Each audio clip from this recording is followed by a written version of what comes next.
back. I'm Abby Hagyard, and boy, oh boy, do I have something to talk about today. Before I do, welcome back. Get your stuff settled. I just have to go down here and do this techie thing. It's a techie thing. I'm typing. Okay, one, two, and technology are my friend. Okay, I'm still a little bit. Do I sound like I still have a cold a little bit to you? Sort of sounds, that small child with the adenoids. Well, when last we left our show, we were talking about how busy the weekend was going to be. And I have to stop doing that because the universe says, oh, hey, she wants busy. It's all in how we phrase. It's all in the keywords that we use. So I made a title for my video today that I thought was pretty funny, basically because it's me and because it's shoes and also because it's extraordinarily true. So quick sip of our morning beverage before we get underway. Okay. Greetings from the polls. Well, Freddie, you can't be calling me from work. Supposed to be working. So sometimes it is about shoes. That's the title of this video. And what I said in my, description is that shoes are, in this case, shoes are a metaphor. And you knew that, right?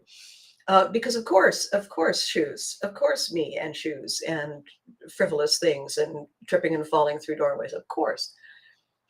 However, shoes are a metaphor as well for what we're wearing, why we're wearing, how we're walking, standing, where we think we're going, and why.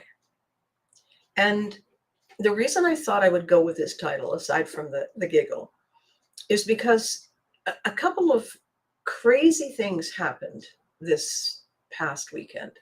Friday, I had an opportunity to meet a wonderful friend now, whose name is Leighton Worthy. And Leighton and I connected because he, long ago in the distant past, was a fan of You Can't Do That on Television. And we have chit-chatted over time, back and forth on social media. And then he started watching the videos. And then he reached out and he said, I'm coming to Ottawa because I'm hanging out with a friend of mine. We have a mutual interest, and this is the weekend to do it. So I'm taking 2 weeks and I'm on the road. Any chance I could meet you for a coffee, a chat? I'd like to pick up a copy of Fame. And I said, let's have lunch. Let's talk. Let's find out about you. Let's figure out what's going on. And of course, Fame. Why not Fame? So we did. And in the course of our conversation, he said that he's been watching the videos because why not? And B, because he's kind of on a career threshold and he's looking at something very exciting. It's not crazy new. It's just very big and in a different place and in a different way, with a whole lot of wonderful potential and also equally scary what ifs. And he said, I think I need to consult with you. I think this whole Pivotry thing that you're talking about, it's really ringing a bell with me. It's resonating in a way that kind of surprised me. I think I need a navigator. And I said, well, let's talk about it. Let's figure it out, because maybe you do and maybe you don't. And maybe every so often all you need is for me to, reach for my Viking axe and give you a tap behind the right ear to make you sure you're back on track. And he said, no, I think we really need to talk about this in a more in-depth way. And I'm prepared to find out more.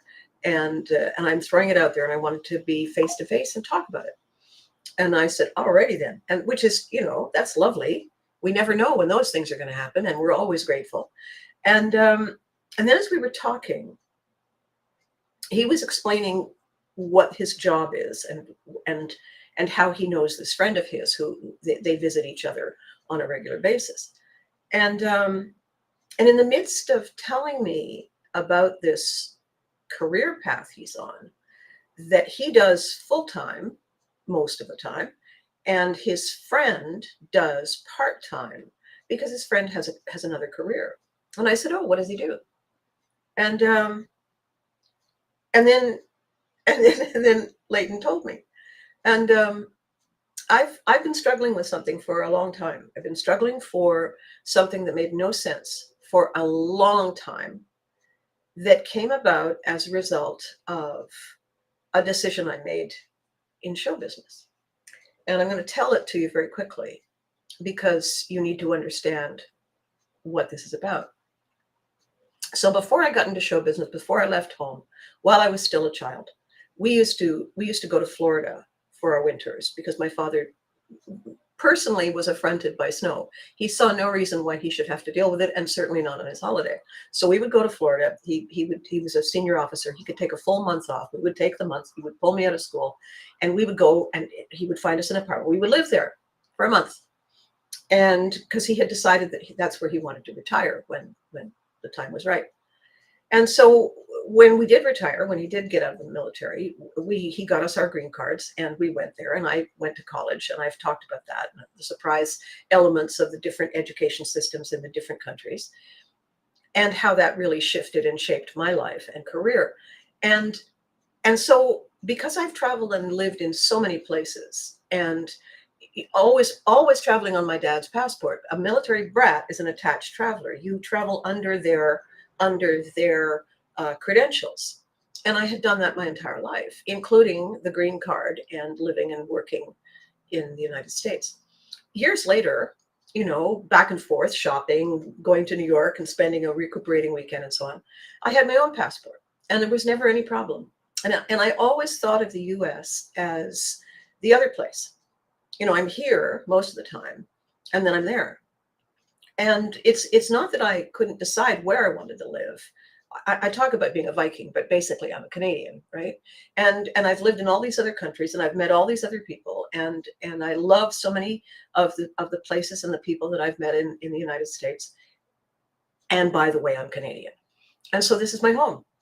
And in the midst of getting my career off the ground, I became absolutely enraptured by a concept in entertainment, to the extent that I not only worked for people who did it, but I actually managed, owned, started up, designed, produced my own. And it's a concept called dinner theater.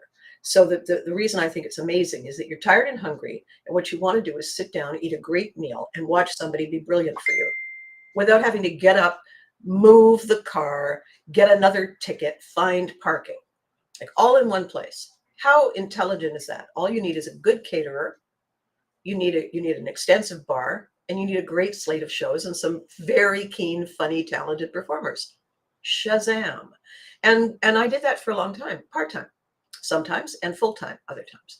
And I think, by the time I ended my dance with dinner theater, I think I'd run four of them from scratch, from startup, four of them, and they were very successful, and it was great fun. And then I hit a wall, and I hit a wall because someone lied to me, and I didn't double check the lie. I didn't double check the person because I made an assumption. I made an assumption that they were standing in the same shoes I was standing, that they were facing the same way I was facing, that they believed what I believe, and I had no reason to question it, I thought. And because I didn't question it, so it's my bad. It's my bad. Did they lie? Yes. Was that a deception? Yes. What did it cause a lot of trouble? Yes. Who bought in? Me. I did. And as a result of me not checking, of me not looking down to see what shoes that person was wearing, every next thing that went wrong in bigger and bigger and faster and wider and louder and more disastrous cycles, to the point where, when I folded the idea, because there was just no moving forward, there was no location, there was no possibility of getting everybody back on track after all the delays. And if you like, you can think of it as a metaphor for COVID. There are some things that when the chapter closes, and you open a new chapter, and you take what you learned from the last one, and you write the new one based on how smart you are now. When it ended, and I was exhausted because it was about a 3-year journey from start idea. Hey guys, my uncle's got a barn. Let's put on a show. Until it's not going to work. It's not going to work. And I wrote every single person who had been involved in buying tickets and getting excited about doing the shows and creating the meals and being involved. I wrote everyone a letter. People who bought tickets, they were refunded. Bills that were outstanding got paid. And I went back to doing all the other things I was doing without this other thing on the side. 6 months later, I discovered that someone had decided to teach me a lesson and embarrass me publicly and cause a scene. It's the kind of thing that ends up being what you see happen to the big celebrities in the big world, where it's all over the news and it's a big deal. It's a big splash. And it ends up at the end of the day, when the news cycle changes, that it was a bunch of sound and fury signifying nothing, and everybody forgets it and moves on. Unless something happens in that process that changes a life, alters a career path, and makes you say, now what? And that's what happened. And when I was sitting across from Leighton, it was 40 years since that event. It's 40 years, basically from the time You Can't Do That on Television began. And I asked him what his friend does. And his friend said, he's a lawyer. He represents Canada. And I said, pardon? Is Canada in trouble? And he said, no, just in regular, everyday missed communications. He represents Canada. And I said, really? Because this was my problem. I was misrepresented. And I said, what kind of a lawyer is that? And he said, they basically called it administrative law. And I can't begin to tell you, the word girl hasn't got a word for that's the missing piece. That's what I didn't know. That's the kind of person I need to talk to. Because what happened to me was miscommunication, not in terms of thought, word, and deed, but in terms of assumptions and steps taken incorrectly, off track, because no one was standing in anyone else's shoes. And I was as complicit in not looking down at the feet as everybody else on the team. So that was Friday. Saturday, for no particular reason other than somebody in construction about 8 blocks away from my building did something and the power went out for 10 blocks. I've never been in a high-rise building when the power went out. In the house, oh yeah, all the time. And I sat there thinking, well,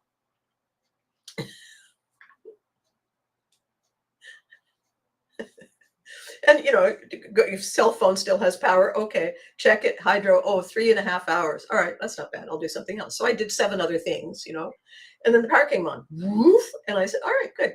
And then I carried on. Get a message from Leighton. My friend and I would love to meet you for dinner Sunday night. I've already talked to him about your situation, and he's fascinated. All righty then. So Sunday, we met. Lovely people, great people. And in the middle of the conversation about, did Leighton fill you in? And he said, yes. And I said, what happened? And he said, there is specific language in every job, in every location, in every industry, in every tribe, correct? And I said, yes. And he said, in the administrative world, where steps are devised, forms are created, processes are outlined. It's very easy and often happens that we don't check that ours are compatible with theirs. That when we say yellow and they say yellow, one of us isn't saying hello and the other one is saying banana. We're both saying Tweety bird. Often it happens.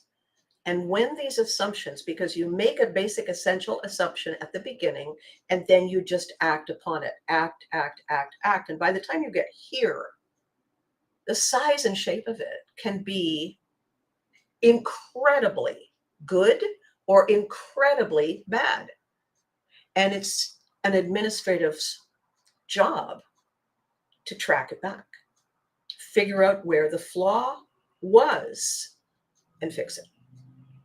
And he said, the most frustrating thing of all is that the flaw itself is very small, very small.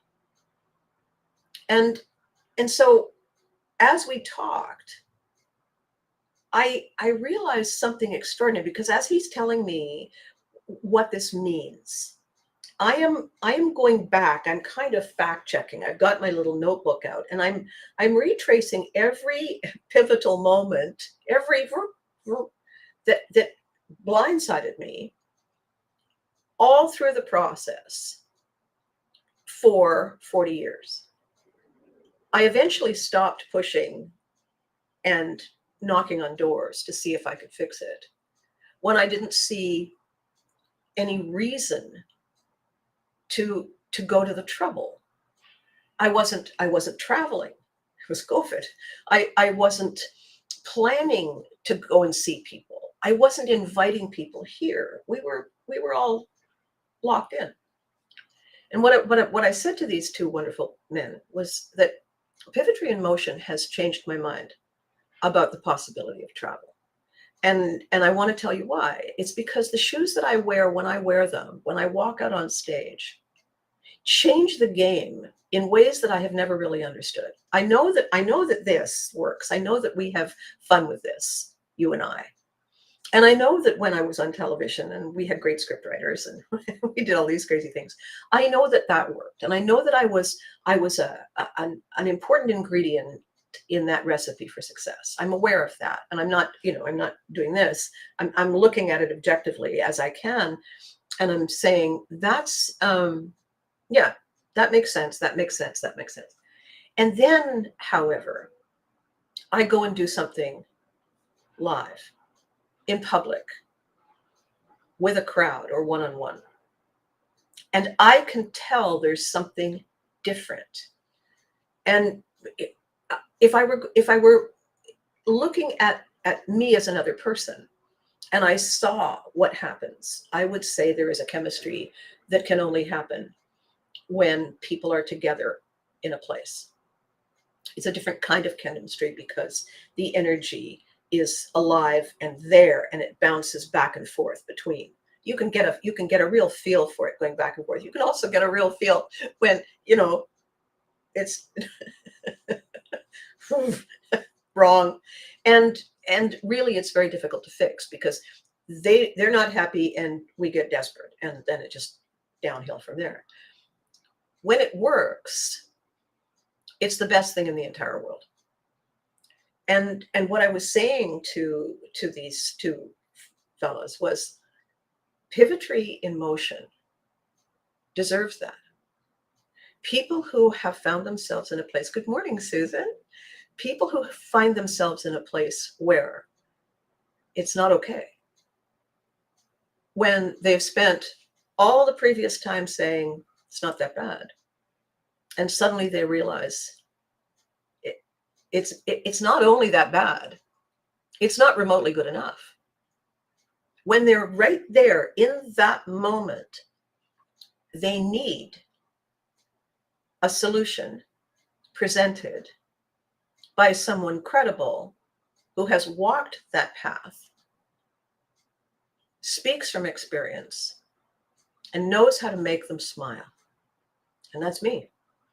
So I said to these fellas, if you can help me figure out how to unravel this tangled mess and trace it back to its beginning, I will be able and willing, I will get on airplanes again. I've been on airplanes since I was 3 months old. I didn't enjoy the first one. And the last one, when they made me sit on the tarmac for an hour and a half, after they told me to take off my sandals to check if I had weapons between my toes, I said, really? Okay, safety first. I didn't see any need to put myself through that. And then I realized that there was a possibility. Well, good morning, Mike. I hope you're feeling better. My gosh, what a horrible thing to have to go through. Mike's got some kind of thing. He thinks it might be mono, could be flu. He doesn't know, but he feels like, damp Kleenex you find under the bed, really. So when I saw that there is something I can actually activate, there is something I can perpetuate, there are triggers that I can show people how to use to override the things that are in their way. I can give them tools. I can walk them through and talk them through, how do I know this is going to work, by doing exercises with them. And I don't mean 5 more, 4 more. I mean workshop exercises in groups. And the exercises are fun. People really enjoy them. It's a lot of, oh my God, I never even saw that coming. And then when I explain what they've actually just done, all these little revelation moments, all these, things going on are magic. If I can travel outside my country, if I can go to the US, if I can resolve this glitch that has happened, that is an administrative error, compounded, compounded, compounded, compounded, based on bad information and a lack of research. Nothing more than think of all the people. Think of all the people who grew up, military kids stationed all over the world, who are now people walking and talking and making decisions. Imagine what we can do when we have reunions and we talk about how's it going now. Imagine the changes. Imagine the conversations we have with strangers every day if everybody having those conversations is in a good place, who knows who they are, what they're doing, and why they came. Imagine the change. And my 2 friends sat across the table from me and said, oh my God. And I said, exactly. So tell me what to do. Tell me who to call. Tell me what I need. And let me see if this is fixable. And if it's not fixable, we will find another way. I have to tell you, remind you, let you know, Vikings are famous for a lot of things. One of them is navigation. If we can't go this way, we find other ways to go over, under, around, or through, because it's who we are and always have been. And boy, oh boy, do I have those genes. So this bit about the shoes, the conversation about the shoes, the long introduction to this opposite point of view is this. And by the way, on Facebook, I posted 2 pictures to just confound everybody. The one picture is, I think I'm Les's mother, and the other one, I'm the announcer's mother. I'm Dad's mom, and I'm the announcer's mom. 2 different ways for me to look really unfortunate. And the thing that was always so funny about those particular sketches that we would do, Les and I together, because it was usually just Les and I, is the complete lack of understanding that that mom and that son had for each other, with each other, about anything. It was just, it wasn't that they didn't love each other. It wasn't that they weren't close. It's that neither one of them had the faintest idea what the other was talking about. And none of it made any sense. And, and that's the underlying joke, that everything needs a translation. And you can't trust AI to do it. This wonderful guy I was talking to, he's a lawyer. He was saying, do you know the number of cases they're now discovering? Lawyers in their joy to employ artificial intelligence to grab and put together case studies to back up an argument. They've been discovering that the AI bots are inventing things that never happened. They're creating case study stories out of thin air based on other things. And so it's like whoa, wait a minute. Actually, it's administrative error while they're trying to administrate solutions to administrative errors. So we were talking about, how do you unravel the thread? Where do you begin? And he said, in this case, you find someone who understands what you're saying. You use the magic language that they speak, and you present that language as the premise. Like back in school when you had to write an essay. This essay is about this. And the person who hears you say the words they use says, I understand you. Carry on. Tell me more.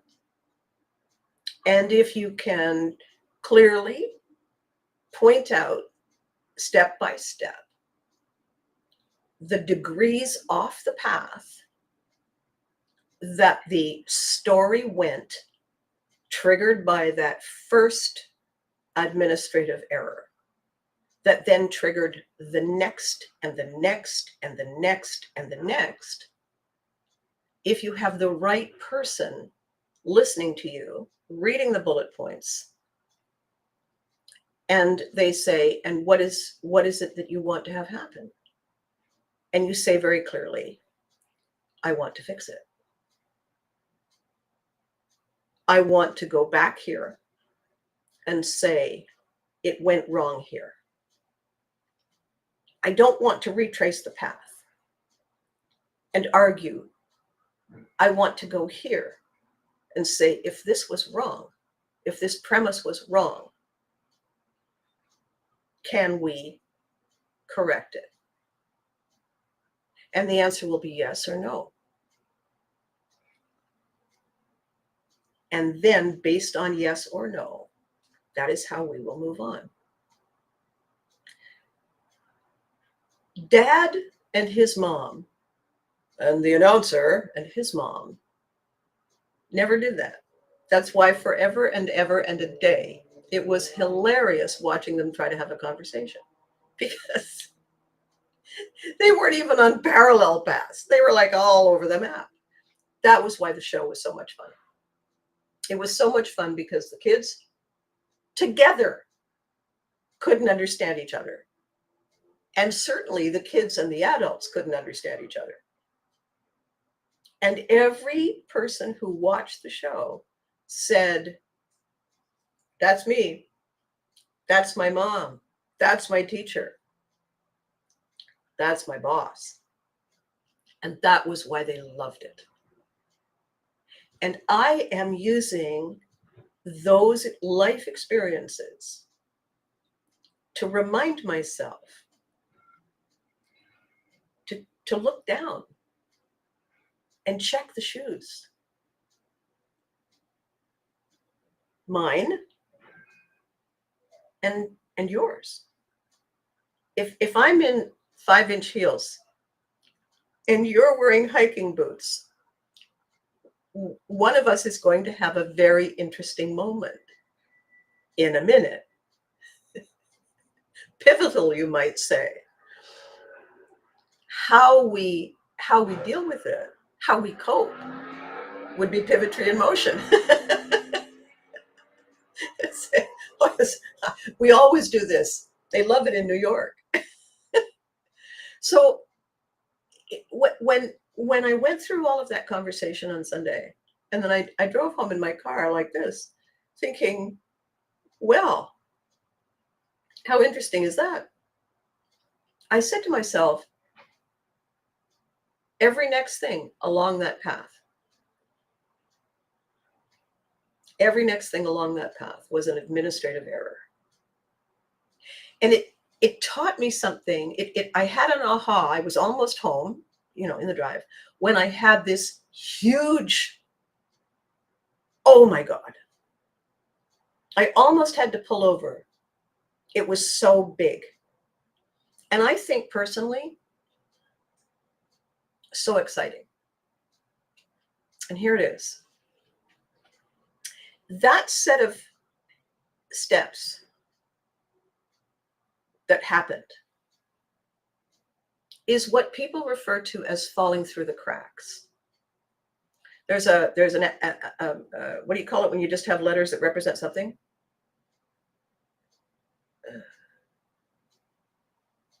An epigram, whatever that is. I don't know the word. There's like, in the Canadian Armed Forces, the RCAF was the Royal Canadian Air Force. What do you call that? The letters that mean. Anyway, there's one in the military worldwide. It's called snafu.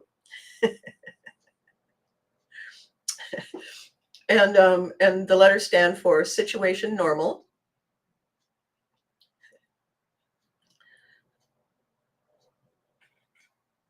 all messed up. M replacing the F. And because it became a cliche, it's a clear indication that people had always understood and learned how to navigate administrative errors. Decisions made by people back home affecting people on the front lines, and vice versa. In any organization, in any family, in any group of more than two people, actually in any group of more than one people, actually in any situation, because we talk to ourselves in many different voices. If we can't agree, if we don't all have the same shoes, if we're not all facing the same direction, and we're not checking, we're going to make assumptions that are not compatible and cause the utmost astonishment. And it is one of our flaws. We are the species that can use words, and we manage to use them to get ourselves in more trouble than you can begin to imagine, all the time. So here was the big exciting thing. The big exciting thing was that we are not failing to show up now because of COVID, because of a pandemic, because of a lockdown. That contributed to our disorientation. If we stop doing a thing for a while, we forget. The first time you get back on a bicycle after 4 or 5 years, I rest my case. It's like falling off a bicycle. It's usually what you do because you've forgotten, and your muscles have forgotten, and your subconscious has forgotten the simple repeatable habits because we haven't simply repeated them in a while. Our inability to cope because of our inability to leave our homes and interact on a face-to-face basis for several years made us rusty. Our inability to put down this, because who cares why? Our inability to put that down and pay attention to the person in front of us is not new. We read newspapers and didn't listen to each other. We listened to the radio and didn't listen to each other. We read books and didn't listen to each other. We sat alone together in rooms and ignored each other and didn't listen to each other. Forever. It's not the thing's fault. It's us. And the fact that we don't have the tools Or if we have them, we don't use them. If we don't know what they are, where they are, what they do, how can we? If no one teaches us, and if no one says, let's practice. If I don't check what shoes you're wearing, if someone says, so what's the dress? And we say, come as you are.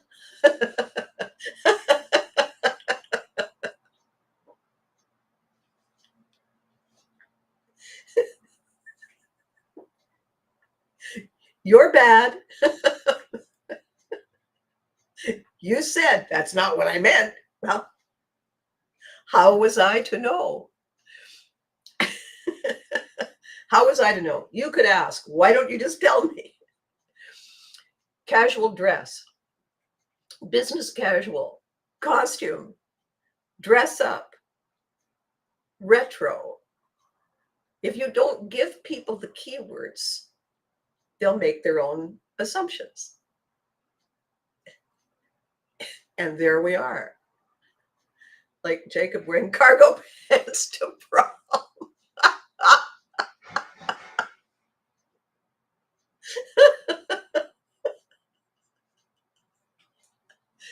Susan's son is of an age where, I don't know. As, to her everlasting astonishment, he wandered in. I'm going to prom with my friends. And he was wearing cargo pants and a t-shirt. I'm late, Mom. I gotta go. Susan.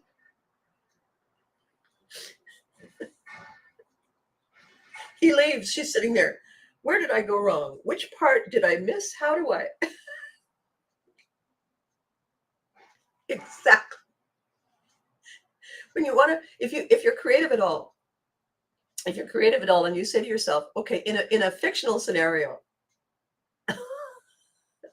can we write all kinds of possible plot lines? What could happen when that young man arrives at that location for that evening? Can we say, and then this happened, and then this happened, and then this happened? I wonder what would have happened if that's not what he wore.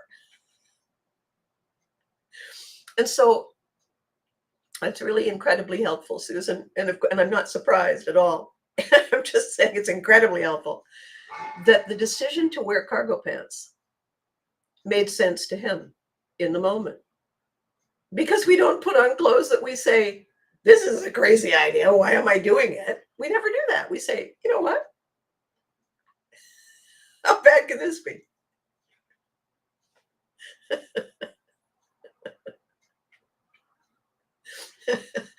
So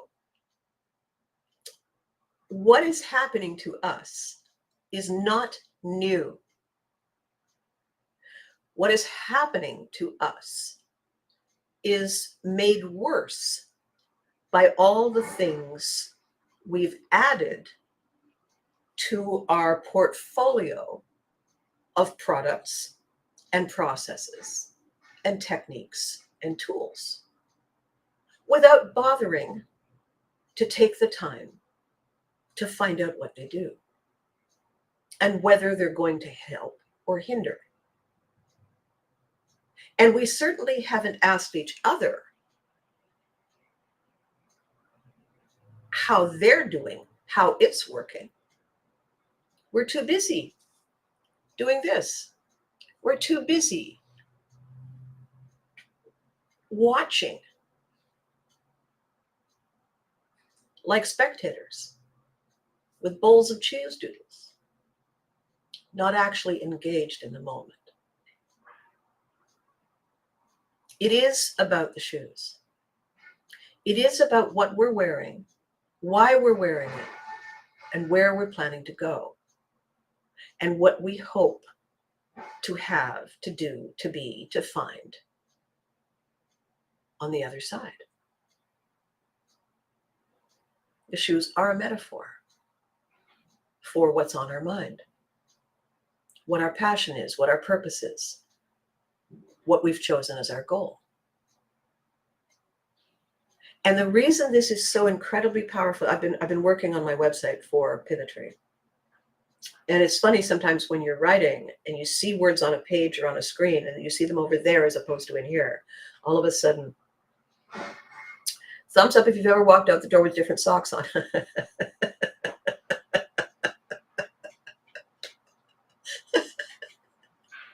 hence the expression, I have another pair just like them at home.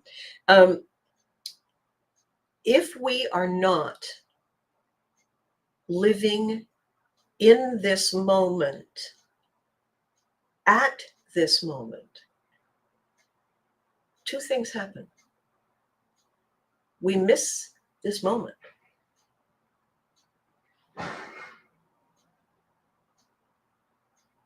And we never get the exact same opportunity to make the connection,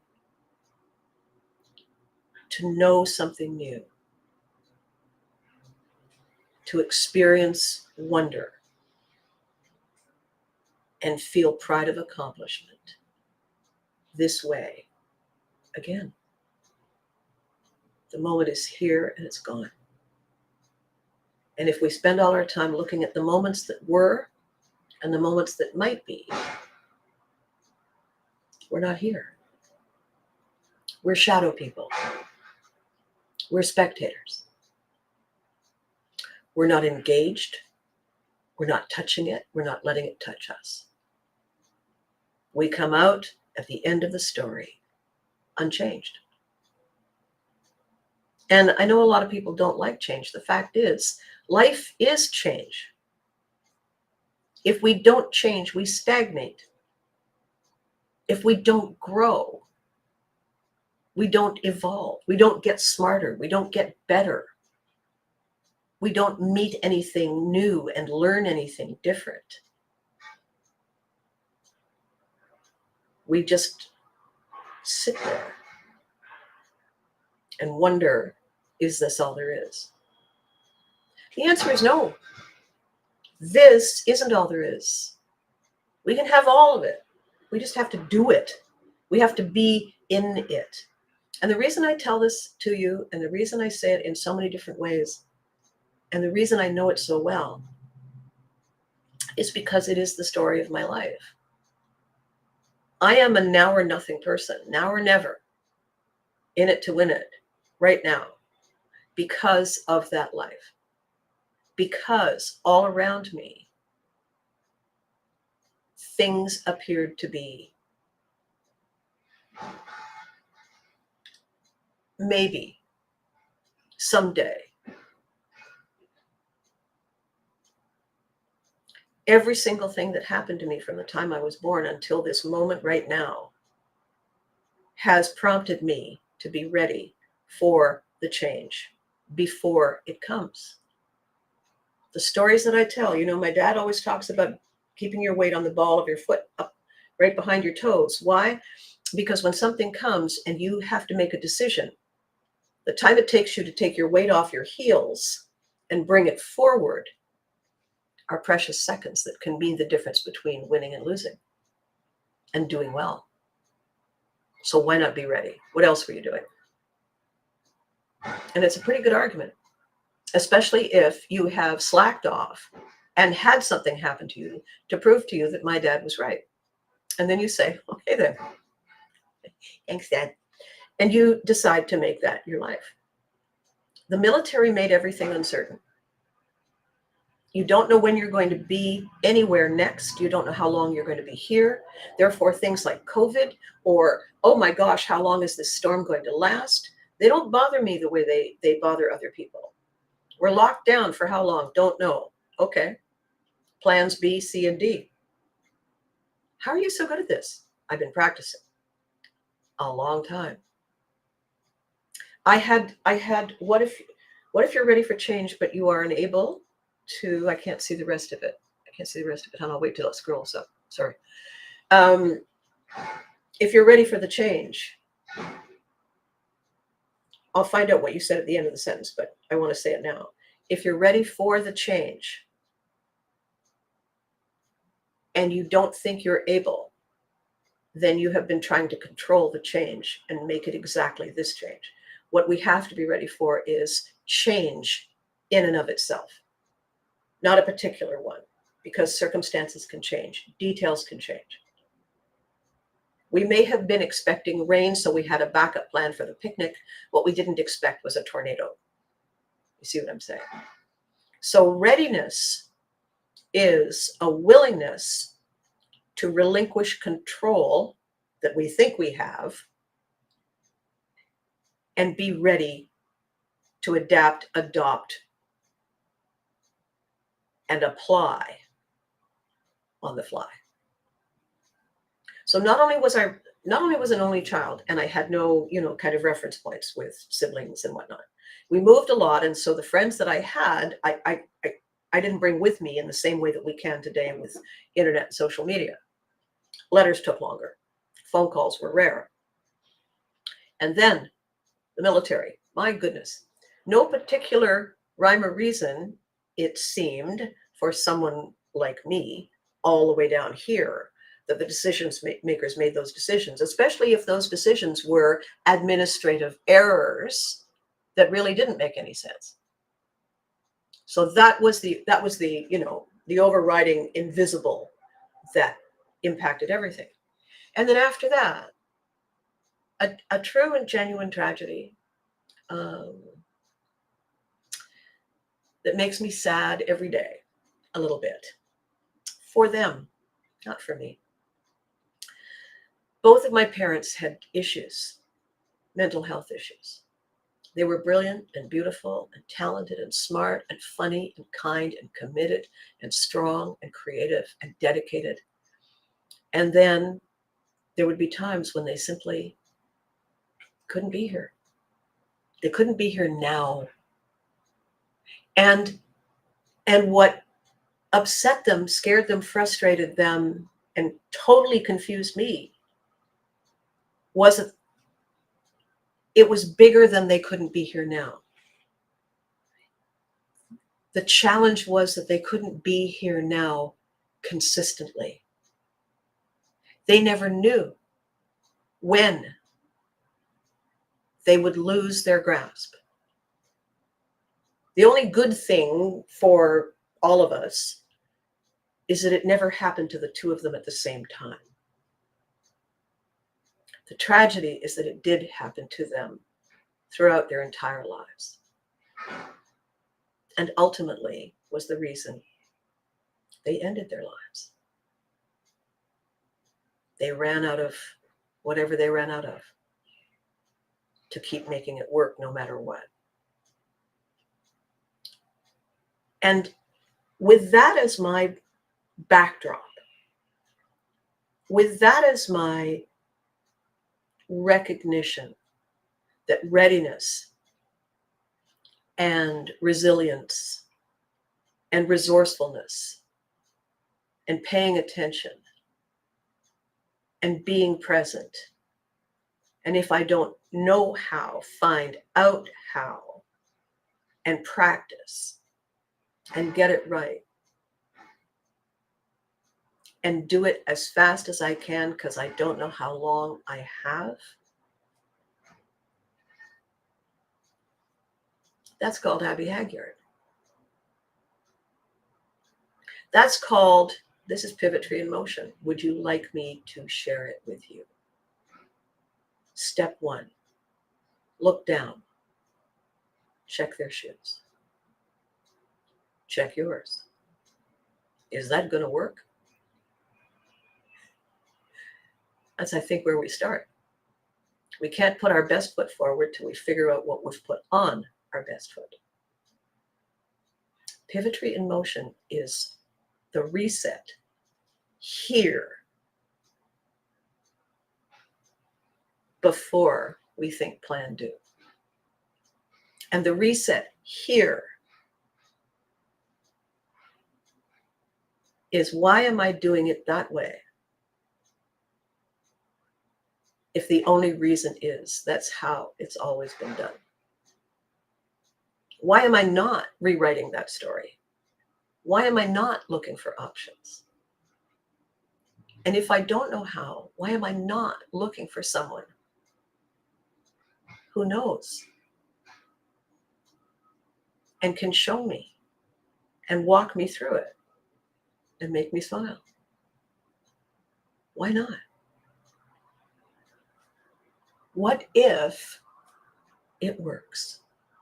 What if the only thing we have to do to start moving in the best direction for us is take a moment, look down, and check the shoes?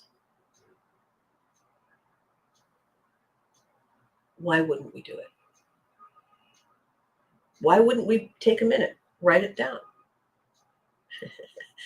Checklist: head, brains, car keys, shoes, all the other clothing required. It's not that difficult a list. It's not that long. So, in telling you this today, in telling you my backstory, in telling you all why I don't go to all these places, I don't go to these Comic Cons, it's because there was a technical glitch. And what I have to do to be able to go is fill out a form, because I have to override what everybody else carries, a passport or whatever. I have to fill out a form every time I go. And because of 9/11, I have to take that form and go to immigration and stand there. And because of 9/11, it is at the sole discretion of that person at that moment, in that place and time, to decide whether or not this redhead comes in or goes home. All of that because of an administrative error 40 years ago. I'm not upset. I don't feel hard done by. What I do know, because I'm a responsible person, is that if I can't be sure, if I can't know that by filling out the form and going through the steps, the outcome is reasonably certain, then I can confirm with people that I am available for the job, that I will be there at such and such a time, that I can book that flight, I can book that hotel, I can pack the right shoes for the suitcase. Without knowing that this is fixable, I cannot say yes. It's more responsible, respectful, and prudent to say not yet, not now, hopefully soon. If we can fix that error, the possibilities are entirely different than they are now. Now, we're doing it virtually. Now, if you want to see me in person, shake my hand, wear my boa, get me to sign your copy of Fame, you got to get on the plane. You got to drive. You got to come to my side. That's not a bad thing either. In terms of sheer logistics, all you people coming this way or just me going that way does seem to be. And that's what it's been. An administrative error based on incorrect information. And nobody checking because they're busy. Too many things going on. Serious things going on. It's not stressful. It's not unfair. It's an inevitable outcome of that first step gone wrong, of not checking the shoes. So let's all agree that checking shoes, let's all agree that shoes matter. Not for me. Not for me. No, not for me. Let's all agree that shoes matter. Let's all agree that checking our shoes matters. And then let's see what happens. Are you in? I hope so. Say here. Okay, so the finish, you're unable to make it due to circumstances. And there we are. Unable to make it due to circumstances is the story I've just told.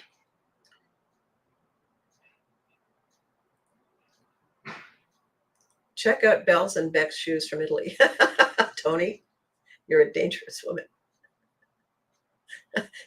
Susan, if Tony is telling me to check out those shoes, they have heels.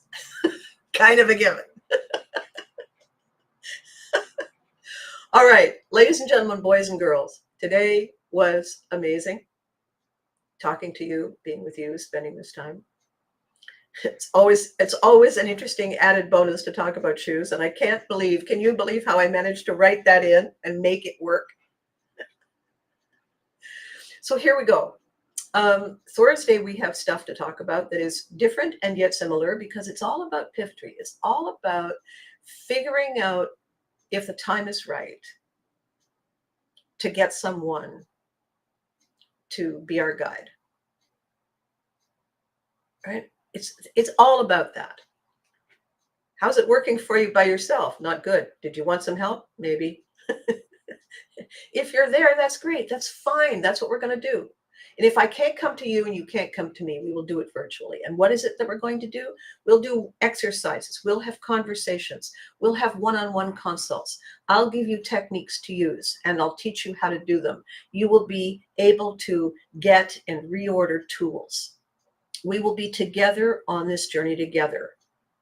It's a great big boat and everybody gets an oar,